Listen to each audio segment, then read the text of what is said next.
વિદ્યાર્થી મિત્રો, આજે ધોરણ 12માં વિષય ઇકોનોમિક્સનું પેપર લેવાયું હતું. આ પેપરનું સંપૂર્ણપણે સોલ્યુશન આ વિડીયોમાં આપણે કરીશું. તો વિભાગ એ સૌપ્રથમ જોઈશું. અનુક્રમે 1 થી 20 હેતુલક્ષી પ્રશ્નો હતા અને દરેક પ્રશ્નને 1 માર્ક હતો. ટોટલ 20 માર્કનો વિભાગ એ હતો. પ્રશ્ન 1, આર્થિક માહિતી અંગેની ડેટા સીડી કોણ તૈયાર કરે છે? તો જવાબ આવશે સી, પ્રયોગશાળાઓ, સંશોધન કેન્દ્ર અને સરકાર વગેરે. પ્રશ્ન 2, નીચેનામાંથી કયો આકૃતિનો એક પ્રકાર છે? તો જવાબ આવશે એ, ચિત્રાકૃતિ. પ્રશ્ન નંબર 3, વિકાસ એક બહુપરમાણીય પ્રક્રિયા છે. આ વિધાન કોણે રજૂ કર્યું છે? તો જવાબ આવશે એ, ટોટેરો.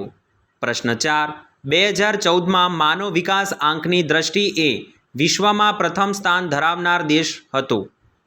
તો જવાબ આવશે બી, નોર્વે. પ્રશ્ન 5, સરકાર કાયદા દ્વારા વધતા ભાવોને અટકાવ્યા હોય તો તેવા ભાવ વધારો કયા પ્રકારનો ફુગાવો છે? તો જવાબ આવશે સી, દાબેલો ફુગાવો. પ્રશ્ન 6, ભારતની સર્વોચ્ચ બેંકનું નામ શું છે? તો જવાબ આવશે ડી, આરબીઆઈ. પ્રશ્ન 7, ટૂંકા ગાળાનું ધિરાણ સૈદ્ધાંતિક રીતે કેટલા સમયગાળા માટેનું હોય છે? તો જવાબ એ, 1 વર્ષ સુધીનું. પ્રશ્ન નંબર 8, વર્ષ 2013માં ભારતમાં સૌથી ઓછી ગરીબી કયા રાજ્યમાં જોવા મળી હતી? તો જવાબ ડી, ગોવા. પ્રશ્ન 9, પ્રધાનમંત્રી આવાસ યોજનાની શરૂઆત કયા વર્ષમાં કરવામાં આવી હતી? તો જવાબ આવશે સી, 2015. પ્રશ્ન 10, કયા પ્રકારની ઉત્પાદન પદ્ધતિ બેરોજગારીમાં વધારો કરે છે? તો જવાબ આવશે બી, મૂડી પ્રધાન. પ્રશ્ન 11, કયા પ્રકારની બેરોજગારીમાં શ્રમિકની સીમાંત ઉત્પાદકતા શૂન્ય હોય છે? તો જવાબ ડી, પ્રચ્છન્ન. પ્રશ્ન નંબર 12, ઈસવીસન 2011થી 2025ના વર્ષ સુધીમાં ભારતની વસ્તી કેટલા કરોડ થવાનો અંદાજ છે? તો જવાબ ડી, 139.98 કરોડ. પ્રશ્ન નંબર 13, ભારતમાં કયા રાજ્યમાં દર 1000 પુરુષોએ સ્ત્રીઓનું પ્રમાણ વધારે છે? તો જવાબ એ, કેરળ. પ્રશ્ન નંબર 14, ભારતમાં જંતુનાશક દવાઓનો પ્રતિ હેક્ટર વપરાશ કેટલો છે? જવાબ સી, 0.5 કિલોગ્રામ.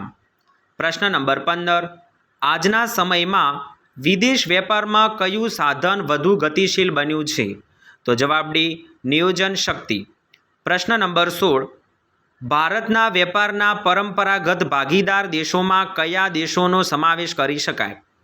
તો જવાબ એ, ઇંગ્લેન્ડ અને રશિયા. પ્રશ્ન નંબર 17, ભારતની રાષ્ટ્રીય આવકમાં ઉદ્યોગોનો ફાળો વર્ષ 2013-14 મુજબ કેટલો હતો?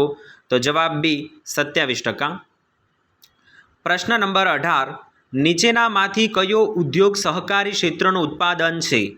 તો જવાબ આવશે બી, ઓએનજીસી. પ્રશ્ન નંબર 19, આકર્ષણ સ્થળાંતરની અસરો કેવા પ્રકારની હોય છે?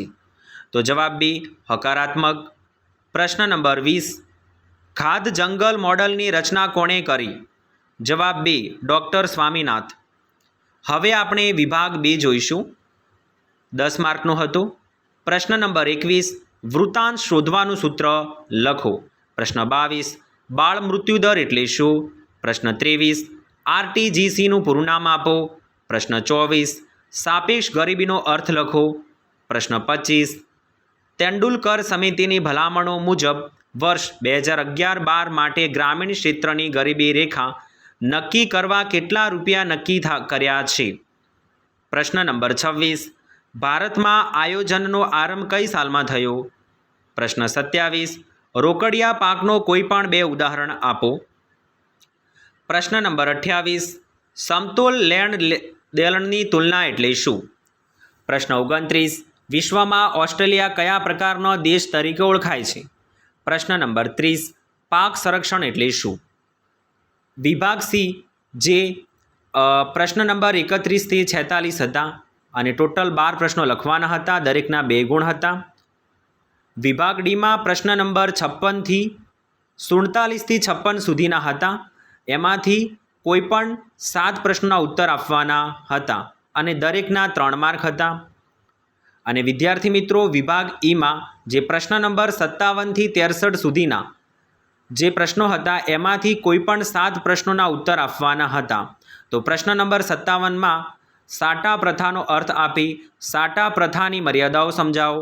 પ્રશ્ન 58 ગરીબીના કોઈપણ 5 નિર્દેશકોની ચર્ચા કરો. પ્રશ્ન 59 વસ્તી નિયંત્રણના ઉપયોગોની વિગતવાર સમજૂતી આપો. પ્રશ્ન 60 ભારતમાં કૃષિની વર્તમાન સ્થિતિની સમીક્ષા કરો.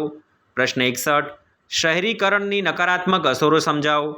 પ્રશ્ન 62 સ્થળાંતરના કારણોની સમજૂતી આપો. પ્રશ્ન નંબર 63 એમાં નીચે આપેલી આંકડાકીય માહિતીને સાદી સ્તંભ આકૃતિમાં રજૂ કરી તેનું વિશ્લેષણ કરવાનું હતું. અને પ્રશ્ન 63માં 2માં એવું પૂછાયું હતું કે દ્રષ્ટિહીન વિદ્યાર્થી માટેનું હતું. તો વિદ્યાર્થી મિત્રો, આ ઇકોનોમિક્સનું પેપર આપણે સોલ્યુશન કર્યું છે. દરેક વિદ્યાર્થી મિત્રોને જોઈ લેવું.